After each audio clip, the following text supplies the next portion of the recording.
está dizendo assim, por quê? Porque a nossa natureza é pecaminosa, a gente tem a tendência de pender a favor do quê? Do pecado, daquilo que a nossa carne quer, né? Por isso que ele fala que é uma constante briga entre o espírito e a carne. Então ele vai dizer assim, olha, a realidade é o que eu não quero fazer, ou seja, eu não quero cometer os erros, os pecados. Só que quando eu vou ver, eu já pequei, já fiz. Só que aí o que eu quero fazer, eu não consigo. É como se fosse algo mais forte do que ele. É bom a gente entender. A gente sabe que em todo tipo de crença ou descrença vai ter uma galera ali que eles estão ali pelo motivo errado. Seja fazendo a coisa errada ou fazendo a coisa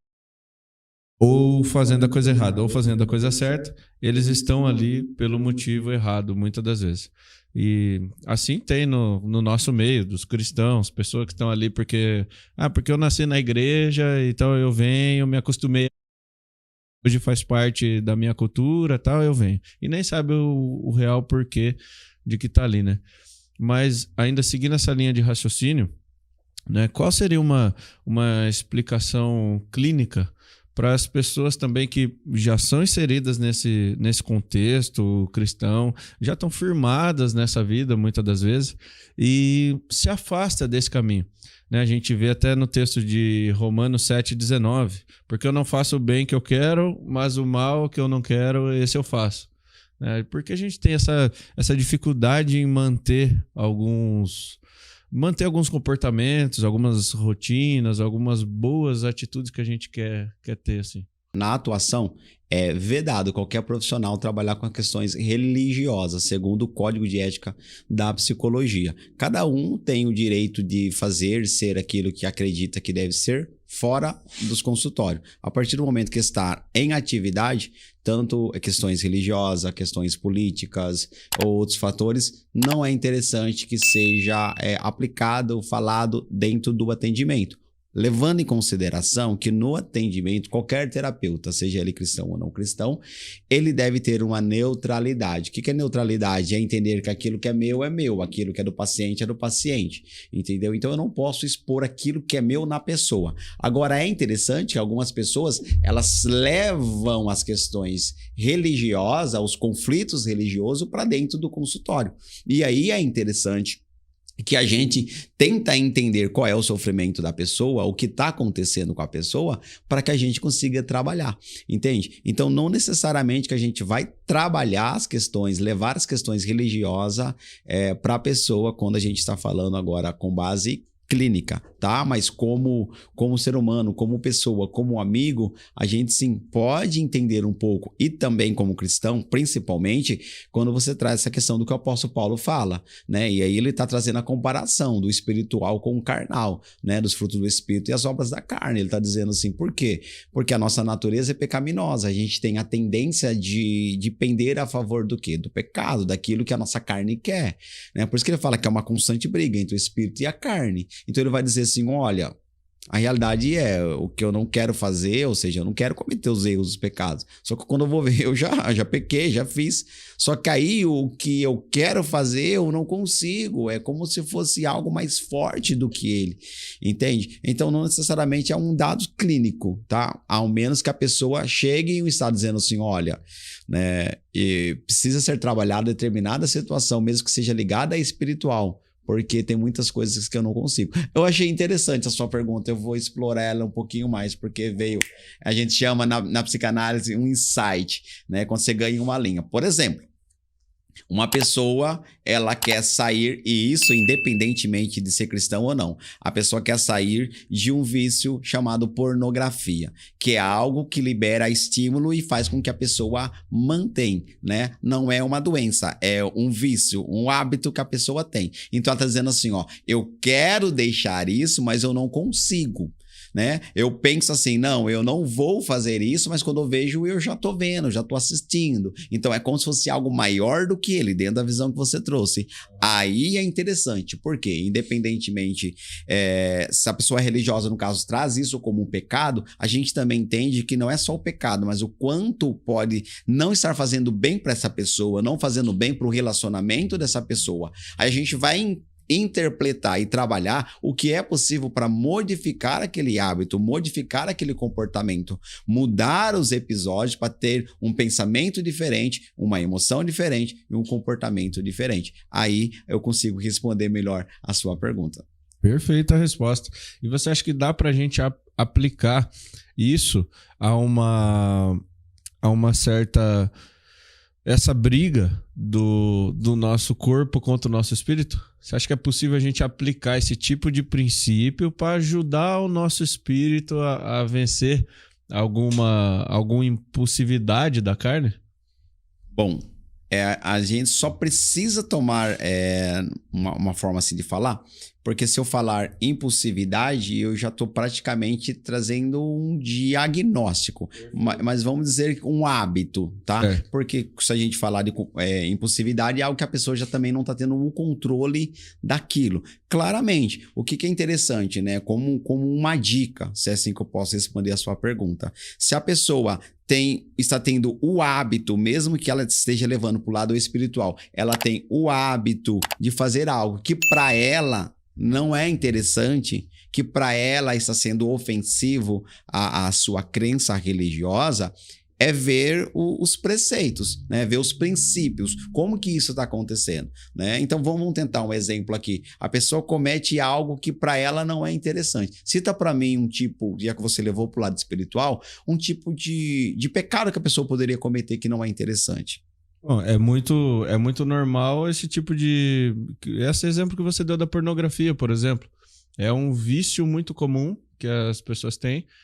E muitas das vezes quem está dentro da igreja também tem essa luta de você mistura, porque já não é algo legal, mesmo que a pessoa não pratique uma religião, já não é uma coisa legal. Mas quando acontece dentro da igreja, fica essa briga do espírito contra a carne também. Sim. Agora, respondendo com base... Posso que você interromper? falou, por favor. Porque a pergunta fica dentro do tema dele. Por que você acha que esse tema ele é um tabu dentro da igreja, não é tratado? Porque eu tenho comigo que muitas e muitas almas estão perdendo a salvação por esse tipo de vício que não é tratado.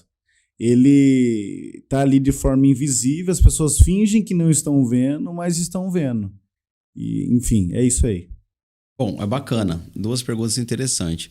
Levando em consideração que a modernidade está muito presente, a liberdade do fazer e não está muito presente. Quando eu estou falando de liberdade do fazer ou não, levando para o lado espiritual, é que se nós comparássemos a igreja de hoje com alguns tempos atrás, a gente vai notar algumas diferenças. Não estou dizendo que não há cristão hoje ou que eram melhores do que antes. Não, esse é o meu ponto de vista. Mas tinha muitas pessoas que tinham um receio de fazer algo porque tinha o receio de ser envergonhado publicamente ou que alguém expôs aquilo que a pessoa estava passando. Então, por exemplo, a gente vê na Bíblia Sagrada muitos profetas que falavam a verdade, uma revelação de Deus. E a gente sabe, para nós cristãos, que ainda existe isso, o dom da revelação, da profecia. Só que hoje, né, está vedado, não é que Deus não fala, né? Mas muitas pessoas já têm aquele receio, né? Não é possível chegar aí alguém e dizer de certa forma o que está acontecendo. Outro princípio é que muitos, né, na liderança não estão preparados para isso. Muitos se sentem desconfortáveis em falar sobre isso, né? Falta autoridade, né? Nessa sua comparação com os tempos mais antigos para hoje, o pastor, o líder religioso era visto com autoridade. Hoje, se o pastor falar algo que de repente eu não concordo, a primeira saída a pessoa sai da igreja. O meu pastor é fascista, motorista, frentista, etc. E eu vou sair da igreja. Tipo, se a igreja não for processada. Exatamente. Já existem casos. Muitos casos e pessoas... Por quê? Porque você não tem uma prova. Né? Deus pode ter falado com você, Deus vai sustentar a pessoa que trouxe ali, mas você não tem algo ali assinado, protocolado que você está certo. Claro que a pessoa vai ter um preço a pagar, né? Mas pode ser que não faça sentido isso, entende? Então as pessoas acabam tendo. Então não estou dizendo que as pessoas estão menos cristãos, porque isso é uma questão de caráter religioso e individual de cada um. Porém, a Bíblia vai dizer assim, ó, que por aumentar a iniquidade, o amor de muitos se esfriaria.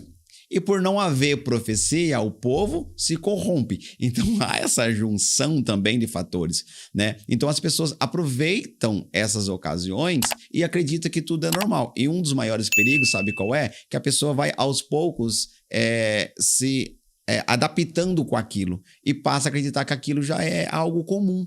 Passa a acreditar que aquilo faz parte e começa a entender que não faz mal. E a pessoa tenta provar para si mesmo que não faz mal. Aliás, às vezes faz isso, chega em um encontro, em um congresso, em um culto, em uma reunião, seja qual for, a pessoa sente, né? A pessoa chora, a pessoa canta, a pessoa fala, né? Fala assim, mas né, tá tudo normal, né? Só que não necessariamente, né? E se for levar ligado à pornogafia, que de certa forma, ao assistir, a pessoa vai ter um comportamento diferente com si só, eu acredito que vocês entendem o que eu estou tentando trazer aqui, pode não fazer bem, pode não ser benéfico. Agora, cientificamente falando, pode não fazer bem, entende? Principalmente, e outra, é algo incontrolado. E isso se torna, né, uma atenção, porque às vezes pode desencadear um transtorno. A gente só vê pro lado do pecado. Outra atenção. Por quê? Porque as pessoas falam assim, mas né, a masturbação, ligada à masturbação é pecado, ligada a outro tipo da área sexual é pecado. Tá, só que não é só isso. Né? A pornografia não é só isso. É interessante ver que às vezes as pessoas podem estar tendo um transtorno que nós podemos chamar de TOC, que é o transtorno obsessivo-compulsivo. Obsessivo porque a pessoa pensa, compulsivo porque ela faz. Então o pensamento dela está ligado direto com relação à pornografia, ligada ao sexo, à sexualidade, contínuo. Então qualquer coisa que a pessoa vê está sinalizando aquilo. E a pessoa passa a ter o que então? Uma obsessão. Né? Uma compulsão, a pessoa vai começar a fazer algo porque o pensamento da pessoa está ligado. Então não é só ajuda espiritual, aí precisa de uma ajuda também de um profissional, né? Então eu não sei se eu respondi a pergunta de vocês, mas está ligado muito a isso. Eu acho que ainda há um despreparo para tratar essa temática, e não só essa, mas muitas outras. Eu acho que preparar a equipe para essa finalidade, né? Acreditar tem muitas igrejas hoje que abrem portas, né, para profissionais, por exemplo, para psicólogos levar uma palestra. Claro que todo pastor deve ter o zelo de quem vai levar, o que vai falar, o que vai abordar, obviamente. Porém, outros têm aquela resistência, né? E acredita que a pessoa orando, tudo vai mudar. E muitas pessoas, infelizmente, vão perecendo e às vezes não têm o conhecimento. Aliás, esse podcast está levando o conhecimento agora para muitas pessoas.